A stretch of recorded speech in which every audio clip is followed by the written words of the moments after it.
Hello friends, good morning. তোমরা সবাই কেমন আছো? আশা করছি ভালো আছো। আমিও খুব ভালো আছি। অনেক দিন পরে চলে এলাম নতুন একটা ভিডিও নিয়ে। আজকে বাড়িতে এসেছে বর্ষার প্রথম ইলিশ। তো ইলিশ এনেছে, মাছের ডিম এনেছে, এত কিছু এনেছে। মাছের ডিমটা করবো না, মাছের ডিমটা কিছু একটা পাট শাকের তরকারি হবে, সেটার মধ্যে মাছের ডিমটা দিয়ে করবো। আর ইলিশটা এই যে কচু, বেগুন, আলু এসব দিয়ে ইলিশ মাছের ঝোল হবে। তো চলো ভিডিওটা দেখতে থাকো, আশা করছি ভালো লাগবে।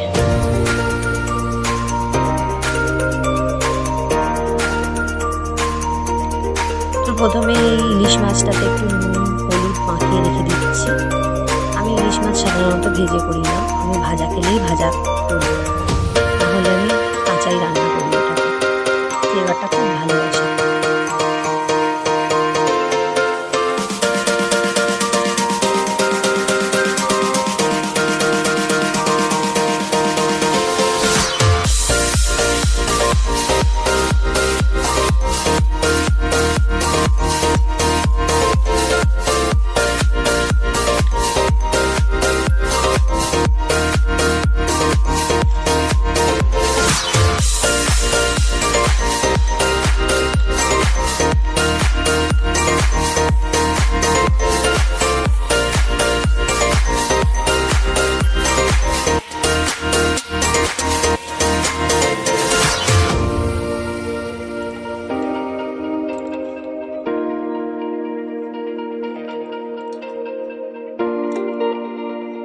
এখানে দেখো আলু, কচু আর বেগুন আমি কেটে নিয়েছি। এবার আলুগুলো আলাদা করে আমি প্রেশার কুকারে সেদ্ধ করে নেবো, আলু আর কচুটাকে।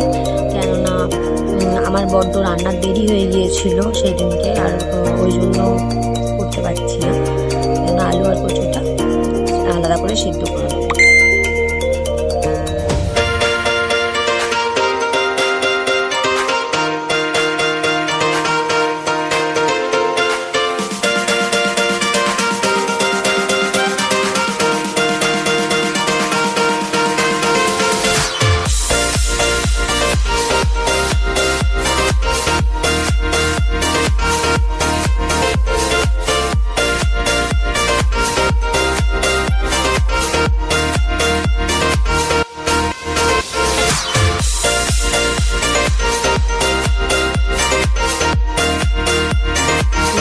দিলাম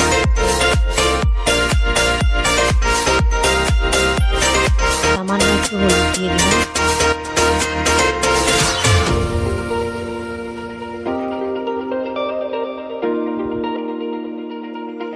এবার কড়াইতে তেল দিয়ে দিচ্ছি।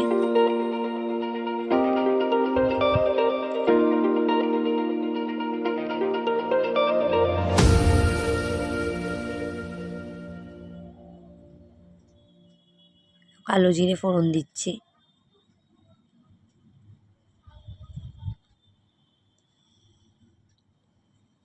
এ দেখো টমেটো, কাঁচা লঙ্কা কেটে নিয়েছি, চিড়ে নিয়েছি।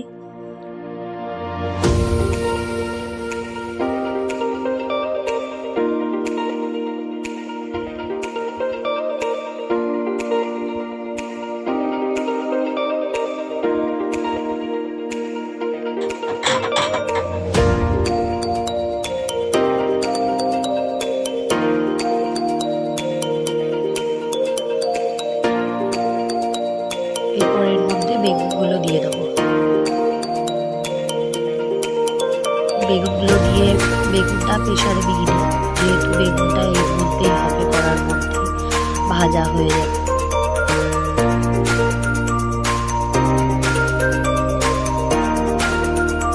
হলুদ দিলাম একটু।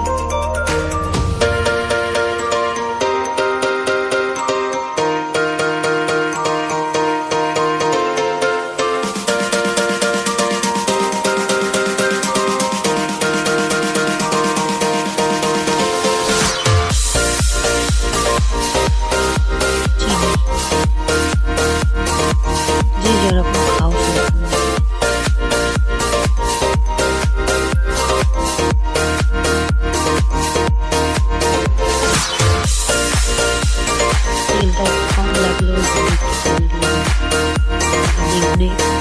দিতেই হবে।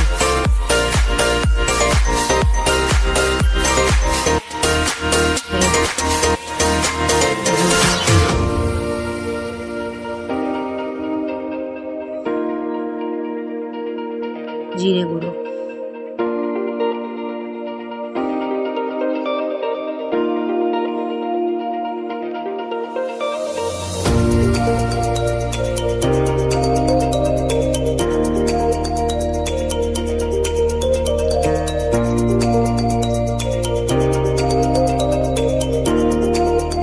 নুন দিলাম,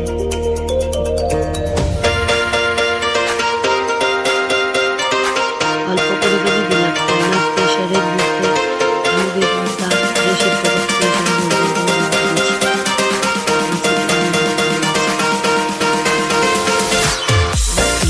জল দিয়েছি।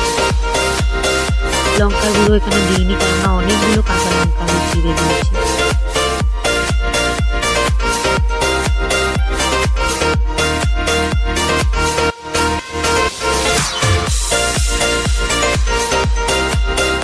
এবার বেগুনটা ঝোলটা ফুটে এসছে, এবার আমি কাঁচা ইলিশ মাছগুলো দিয়ে দেবো। এখনো কিন্তু আমি আলু আর কচু সেদ্ধটা নিয়ে নেবো, ওটা লাগবে না, তো সেদ্ধ হয়েই আছে, এগুলো আগে হোক।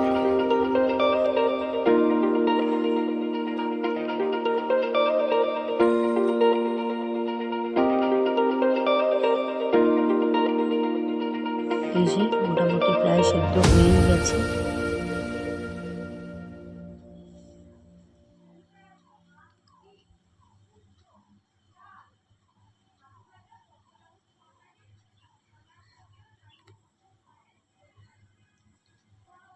এবার এর মধ্যে আমি আলু আর কচু সেদ্ধটা ঢেলে দেবো, সব জল ফল সব সমেত।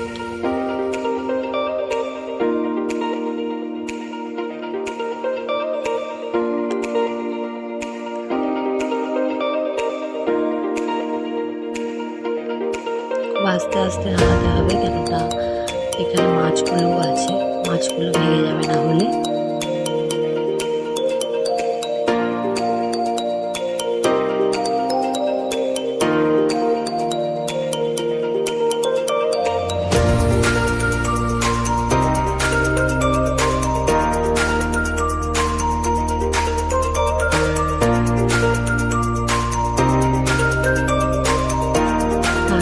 রেডি। এই যে ভাত, পাট শাক, মাছের ডিম